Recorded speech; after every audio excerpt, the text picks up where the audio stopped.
Yo, what's going on, boys? Welcome back to another video. Today for you guys, we have one hell of a topic.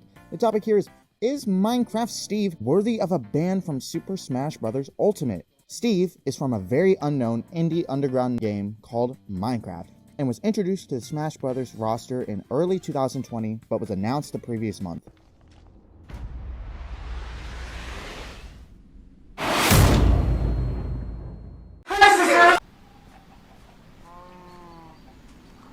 Man, what the fuck is you talking about? What the fuck was that? I'm sorry, man.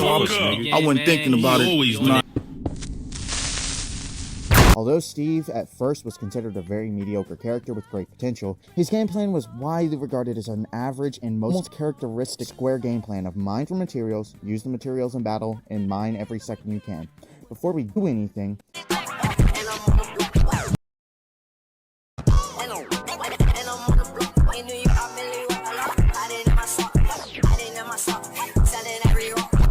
I think there's something that we should talk about. First, I think we need to conversate how good his moves are, and how they change with the materials he has, wood, stone, iron, gold, and diamond, etc., and how it changes his toolkit. Funnily enough, Steve doesn't actually have netherite in Smash like he does in Minecraft, but I don't really think that matters because it'd most likely just be a stronger diamond.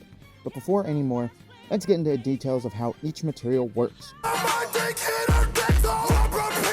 Wood is Steve's starting material. When he starts a match, Steve automatically has wood, but Steve also spawns next to a crafting table, so usually the pros will just take that and immediately spam B at the beginning of the game to start with stone, even though it puts them at disadvantage immediately. But by staying next to a crafting table and smashing the big red B button, you can craft anything with whatever your mind can imagine. That's within the bounds of the Super Smash Bros. Material bed. Speaking of big red buttons, are you subscribed? Check if you are. It means a lot, and I definitely need to sub so I can feed my dog. Come on, man. Are you against that? Look at her. Tell her you're the reason she's not getting fed. Come on, man. You're better than this. The next material is stones. Stone is just a stronger wood with a 1.1 times damage multiplier. Iron is the exact same but with a 1.2 times multiplier. Gold is the first and only unique material with the quality of having 1.3 times speed multiplier in every move that he does, in turn making each move faster with less landing lag as well. Diamond is the same as all the others, but with a 1.35 times damage multiplier on all of his moves. It's the best because it gives him the best chance at killing early, no matter what, across the entire board. Let's get into what makes him good. Steve has what the community likes to call 0 to deaths. S7 superhero leaders theme music. No one man should have all that power. The clock's ticking. They start when you hit an opponent at 0 and kills the opponent if it's performed correctly. It's usually difficult to pull off 0 to deaths, which is what makes it such a unique circumstance. With Steve, it's as simple as breaking your C-stick by spamming up. Obviously it's more complicated than that, but you get the gist. Most characters don't have 0 to deaths unless you're Kazuya Mishima or Byleth fighting DK. Now with all that put aside, Steve has a very large player base competitively, and I think it might be only second to Rob, but I may be wrong. Steve's biggest representatives are as follows, along with their region. Akala, written as Akala, born in Japan in 2006. Jake, also known as Jake the Jew. What the fuck? Is this even the right person? He was born in Florida in 2002, and Yanni, retired Luigi main. Yanni was born in Texas, like me. Oh hell not. And he lives, bro. This guy lives 3 hours away from me. Oh hell not.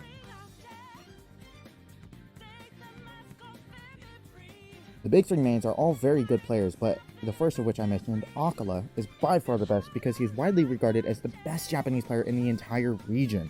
Although Proto Banham proved he can still be holding the title by beating the best player in the world, MKLeo at Double Down, with just Min. Guys, who knows? Yeah, I mean, it is possible. Leo's been able to make, kind of get some stocks in a very quick manner with a couple of well-placed down tilts and forward airs. And he's kind of on the way. Okay, good. Gets the air dodge through. Leo, okay, double up tilt, kind of giving it to him right now. 65% unanswered. Okay, finally gets a trade there. Jesus, the Megawatt comes out, sends him packet. Leo barely hitting the ground. This is kind of rough for him. This is terrifying to be in. Can he get off state unscathed? He's going to survive. Some sparks are flying, though. Coming back, Proto charging it up. He has been a menace, just terrorizing Leo anytime he's off stage. But he says, you know what? Let me give you a break and tap that ass on stage. The pop-off to boot. And he is your Double Down 2022 champion of Smash Ultimate. And that young man is probably going to get escorted out. That was literally... I still want to converse on why Steve might be getting banned, because Aquila does kind of deserve the title as well. First, let's look at how pros are seeing this matchup. We ban Steve. No. Absolutely. Big time. Big time. Yeah. No, we should not ban Steve, and I'm very passionate about this. If you give me $20,000, I'll ban Steve from all my tournaments. I don't think we need to ban Steve because we didn't ban Bay on Smash 4. I think that all Steve players are carried and bad. I love Minecraft. So there's Steves and 4 Steves in every top 8 of every tournament ever? No. This is not a ban-worthy character. Steve, we gotta ban Steve. He's gonna kill this game. He's gonna get Steve banned. No matter what way it goes, we're having so much fun watching it because it's so ridiculous. No, Steve's fine. You guys are babies. Get the hell out of here. No, Steve's good, and he's very funny. We need more funny characters. Steve's cool. Leave Steve alone. As you can see, even the best melee player in the world thinks Steve is unbeatable, and I believe so as well. In my opinion, Action says it best in the clip here.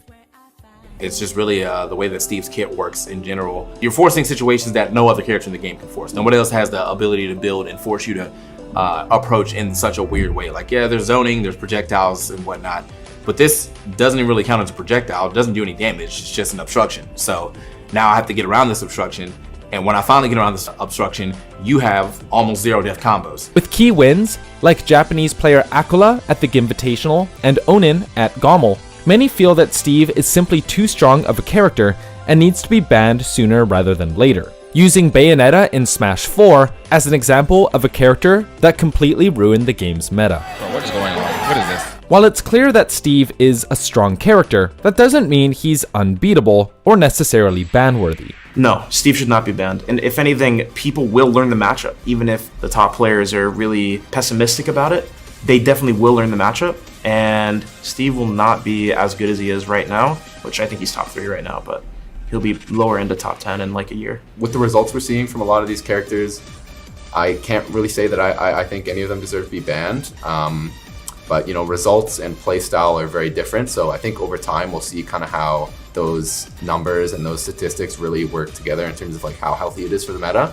I think people's opinions of Steve and Kazuya are like half warranted. I do think that like a lot of the community on our side would rather complain than lab. The thing is, you know, at some point in time in Melee, Shine was broken, right? Like, wow, and it's still, you know, obviously a really good move, but everyone's like, wow, what do we do about that? And they just figured out, you know, there's counterplay to everything.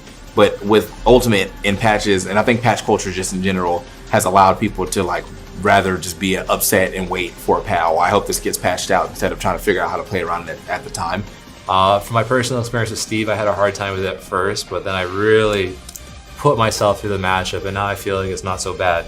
It feels fine. It's hard for me to say if everybody else did that, they might feel the same way, or maybe everybody else is like, no, it's legitimate. Steve feels really invalidates Steve. He says things like, it's Steve's worst matchup, the Razor Leaf does a lot of work. And along with that, the Ivysaur disjoints are also very helpful. Well, the first thing I noticed was, look how easy it is for Ivysaur to take care of these block walls. Just one fell swoop on the dirt, takes a little bit more for the wood, but you can still stay at a pretty safe range while you're doing it. And I don't know how consistent or often you'll use this, but how many moves can do this? Just reaches right through those blocks and slaps Steve. And when those blocks aren't there, look how well you can just kind of throw Razor Leafs.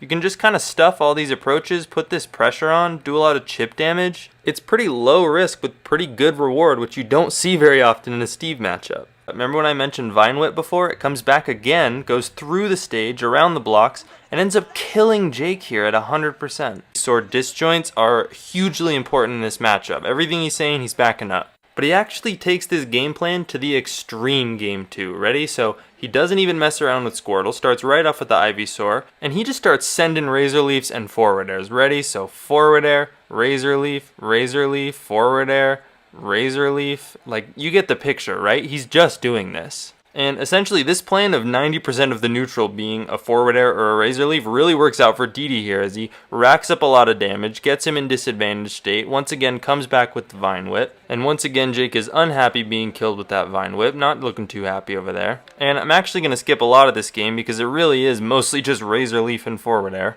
And while DD's using the simple but effective Steve counterplay, he's using some complex stuff too. Ready? Insane SDI gets behind Steve and turns it into a reversal on what should be a big combo. DD's insane, man. I respect that a lot. He does end up dying here, but in dying, it shows us another tool that Pokemon Trainer has against Steve, and that is Charizard forward tilt. 1, 2, 3, 4, 5 in a row right off the bat, and then the 6th one is going to take his stock. So now both players high percentage on their last stocks, very close game, but DD's going to be able to punish the Elytra with an up air that breaks the stream. That's not me doing that, by the way. So DD once again shows that the Razor Leaf and the Disjoints are huge in this matchup, doing really well.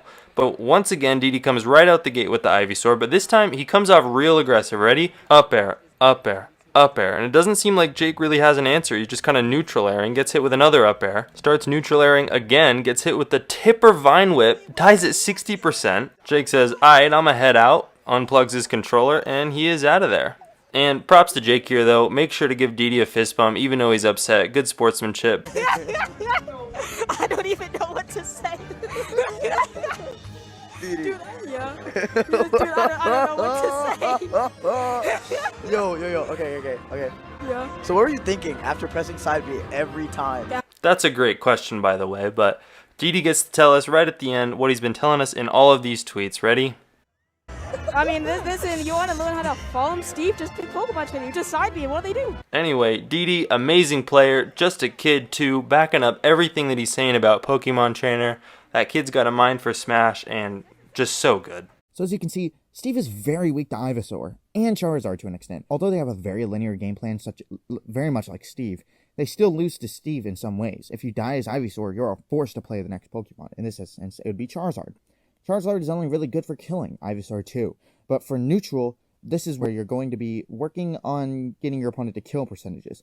You see, Pokemon Trainer is supposed to work in a manner such as this. Squirtle is supposed to combo the opponent into mid percentages. Ivysaur can kill at those percentages, but it's very rare, and unless you're down or at ledge. But it's also very good at neutral, which is also getting your opponent to those kill percentages. And Ivysaur is supposed to get them to those kill percents where Charizard is supposed to kill. With all that being said, Ivysaur is a counterplay to Steve, and seeing as how the next Super Smash Bros. Ultimate Major coming up is Super Smash Con 2022 in Virginia, it means that the counterplay we may see coming up may be put to use upon the Super Grand Major tournament coming up. Maybe once it comes around, we can truly see the extent in which these Steve accusations in tournaments are being taken. But until then, I have nothing more upon this topic to converse about, because we all know MKLeo is just going to whip out that motherfucking Joker again and whoop ass. Interrupted by Mars last time, Smash Factor 8 is trying to regain his kingdom here. Yeah, actually, good point. I didn't even think about the fact that Leo is not the current reigning Smash Factor champion. That's right. Mars, sadly, not present here at this event, so he's not going to be able to get the full revenge, but he's at least looking to regain the crown in the absence of the previous usurper. Okay, here DeBuzz working with that, but those Rebels Guard have been so pristine for Leo, just making sure that DeBuzz has to keep on his toes and drag down into the death, and this time, DeBuzz was not. He loses that first stock, and Leo continues his rampage. I mean, Leo not being intimidated by all the options that the boss is throwing out. He seems to have found the pace at which the Reiki Luma movements and the downer, had that been a reason on the platform, that would have for sure been a stock. The boss not even getting down here, but Leo will get one of his own. We are once again on the verge of a 3-stock. One aiming for a 2-step. Will Leo deliver on that regard? Luma might just disappear, and Leo making sure exactly of that. He will find himself off. 0 opportunities to make use of one of his strongest tools, and he gets the drag down into the extra grab, the regrab.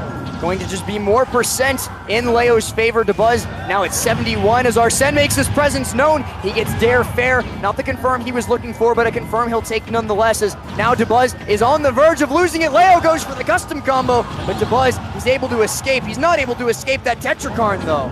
Leo wants to close it out in style, and he just might board Arsene. He's about to run out of time here. Will Leo able to get that miraculous last hit that he always seems to do, but here, okay, the back throw not even enough. Leo will get rid of that Luma. This might just be the end of that, but the boss making it aggressively back into the stage, but it will not be enough. Leo closing things out as Smash Factor 9 has come through, and the biggest tournament Latin America, Mexico has ever seen has been brought back to home by none other than MK.